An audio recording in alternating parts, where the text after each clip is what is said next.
సత్య అయితే కిచెన్లో అలా కూరగాయలు కట్ చేస్తూ ఉంటుంది. అది చూసి వాళ్ళ పని మనిషి అయితే, ఏంటమ్మా 3 రాత్రులు పూర్తవ్వకుండానే నువ్వు కిచెన్లోనికి వచ్చి పనులన్నీ చేసేస్తున్నావు అని చెప్పి అంటూ ఉంటుంది.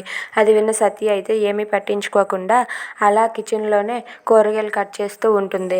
ఇంతలో క్రిష్ అయితే కిచెన్కి వచ్చి వాటర్ తాగడం కోసం అని చెప్పి అక్కడికి వస్తాడు.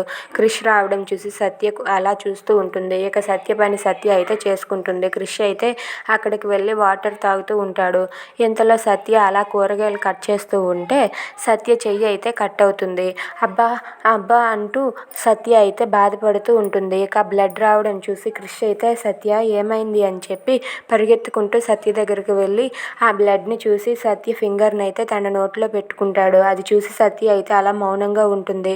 ఇక క్రిష్ అయితే తన వేళ్ళని నోట్లో పెట్టుకొని బ్లడ్ని రాకుండా ఆపుతాడు. అది చూసి సత్య అయ్యో అయ్యో సరే చాలు అని చెప్పి అంటుంది. అయినా సరే క్రిష్, ఏంటి సత్య ఇలా నువ్వు కూరగాయలు కట్ చేయడం ఏంటి, వదిన వాళ్ళు ఉన్నారు కదా అని చెప్పి అంటూ ఉంటాడు. ఇదంతా చూస్తున్న వాళ్ళ వదిన పని మనిషి అయితే అలా ఉండిపోతారు. ఇంతలో అక్కడికి భైరవి వచ్చి ఏంటి ఇక్కడ ఏం జరుగుతుంది అని చెప్పి అడుగుతూ ఉంటుంది. If you like this video please like, share and subscribe.